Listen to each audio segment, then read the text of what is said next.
A tragic beginning, a daring escape, and a rise to power. The steppe has come to life with gossip. Could young upstart Temujin be the one to defy custom and unite the Mongol clans under one ruler?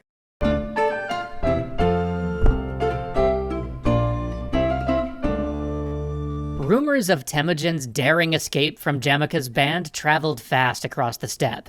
Respected prophets and religious leaders began to report that Temujin's ascension to power was destined by the spirits, and Temujin was 100% okay with that. He summoned his followers to participate in a council called a Kurultai, which was essentially an election. Families, lineages, and clans voted by showing up. Their presence served as an endorsement, or their absence as a vote against him. Attracting a simple majority counted as a victory.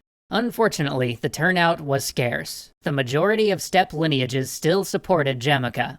Temujin could work with this, though. Having now gathered all of his allies in one place, he consolidated this small but loyal group to establish himself as a minor Khan. And thus, Temujin became Temujin Khan. He quickly sent an envoy to Ong Khan to reassert his loyalty and seek his patron's blessing, reassuring him that this new title was not meant as a challenge. Ong Khan was fine with it. He preferred that Temujin and Jamika's ambitions stay focused against each other instead of him. With his patron's blessing secured, Temujin built up a revolutionary system of government within his tribe. A Khan's court was known as an ordu, or horde, and traditionally the Khan's horde consisted exclusively of his relatives, and served as a kind of aristocracy over the rest of the tribe. Temujin, however, assigned positions of power based on loyalty and ability, without regard for familial ties. He appointed butchers, cooks, archers, guards, and keepers of prized herds of livestock and horses. He also created an elite regiment of bodyguards to surround his camp at all times. Jamika, meanwhile, still refused to acknowledge Temujin as anything other than an insolent upstart who needed to be put in his place. He carefully planned and bided his time, waiting for just the right moment to take Temujin down. That moment finally came a year after Temujin's Kurultai. One of Temujin's followers killed one of Jamika's distant relatives during a cattle raid, and Jamika used this as a justification to attack Temujin's camp with his vastly superior army, quickly routing Temujin's forces. Then, to prevent them from regrouping and retaliating, Jamika perpetrated a horrific show of revenge, beheading one of the captured leaders and boiling 70 captive prisoners alive. Unfortunately for Jamika, this cruel show of force backfired hard, horrifying even his staunchest allies. By treating his enemies this way, he further emphasized the divisions between the old aristocratic lineages and the abused lower classes. Temujin may have lost the battle, but this moment was a turning point in terms of public support and sympathy. More families flocked to join Temujin's camp, and he slowly began to rebuild. In 1195, a 33-year-old Temujin would be handed an unexpected opportunity in the form of a foreign raid. A group called the Jurchid approached Ong Khan asking him to raise an army and attack their enemies, the Tartars. For this raid, Ong Khan enlisted Temujin's horde. Now, Temujin had much to gain from this venture, so he gathered support of his own. He approached a small clan directly to the south of his camp, the Jurchen, and offered them spoils and glory in exchange for participating in the raid. The Jurchen gave their word. They were in.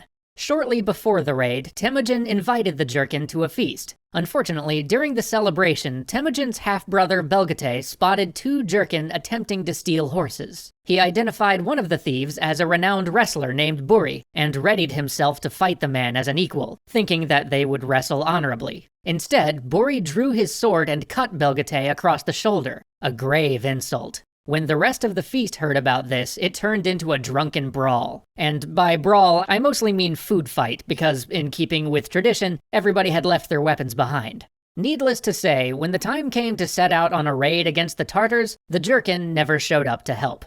As with the Kurultai, absence constituted a vote of no confidence in Temujin. Victory was swift and easy all the same, and the spoils were astounding. The Tartars had access to manufactured goods from the Chinese Empire, including silk clothes and blankets and gold and silver jewelry.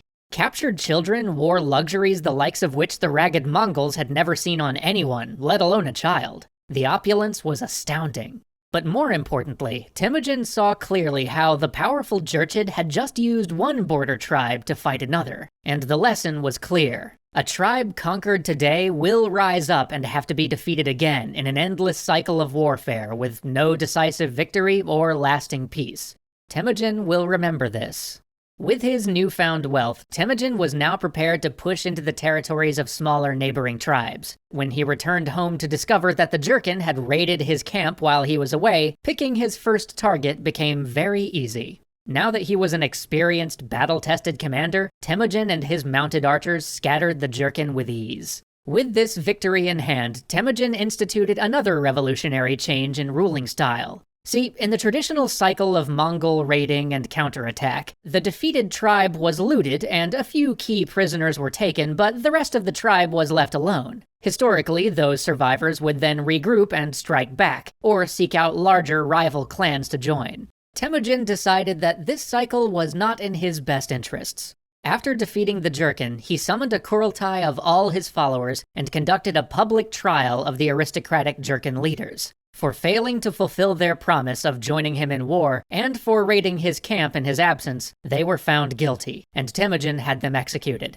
After this, he went on to occupy the Jurchen lands and redistribute them amongst his followers. He then integrated the remaining Jurchen citizens into the households of his own clan, not as slaves, but as full members in good standing. He also adopted an orphaned Jurchen boy as his brother, giving him to his mother, Olun, to raise as her own son. Then, as a final show of force, Temujin summoned all of his followers, including the newly adopted Jurchen, to a feast. For the event, he also summoned Buri, the wrestler who had started that great brawl by stealing horses and cutting Belgate.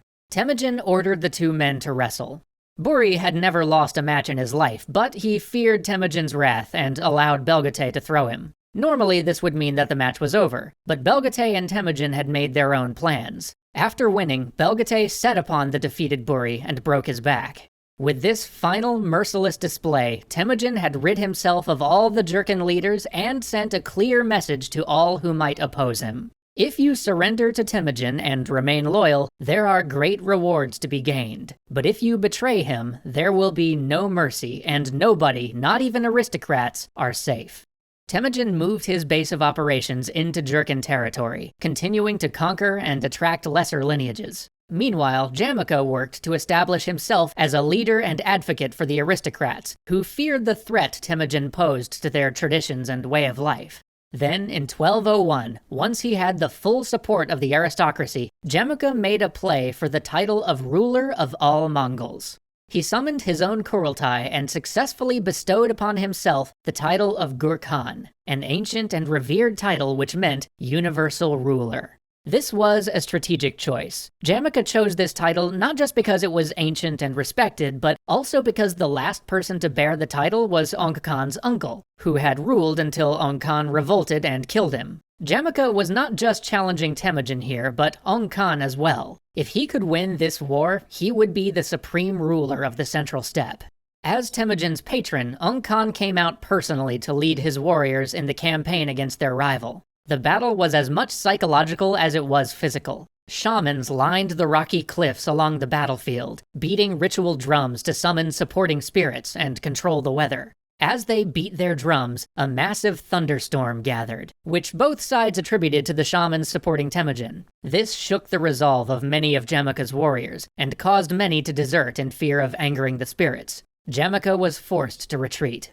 Ong Khan chased after Jamaka and the main part of his army, while Temujin gave chase to the Taichut, one of the clans loyal to Jamaka, and coincidentally the clan that had abandoned him and his family decades before. They proved difficult to defeat. Both sides fought for hours, firing from horseback, from fixed positions behind rocks, or hastily assembled barricades. Toward the end of the day, a poisoned enemy arrow struck Temujin Khan's neck, knocking him unconscious. Darkness fell, and both sides made camp on the battlefield to rest until daylight. Thanks to the aid of his loyal second-in-command, Temujin recovered by the next morning. The Taichut didn't even know that Temujin had been injured, and most of them had fled in the night. Temujin sent his warriors in pursuit, and, as with the Jurchen, publicly executed their leaders and integrated the rest, taking over their lands. He also found the family who had helped him escape 30 years prior, and freed them from their servitude. Temujin had won this fight, but Jamaka escaped Ongkan and fled to more remote parts of the steppe to regroup and recruit new allies. Even without the Taichut, Jamaka still had many clans loyal to him. The final showdown was yet to come.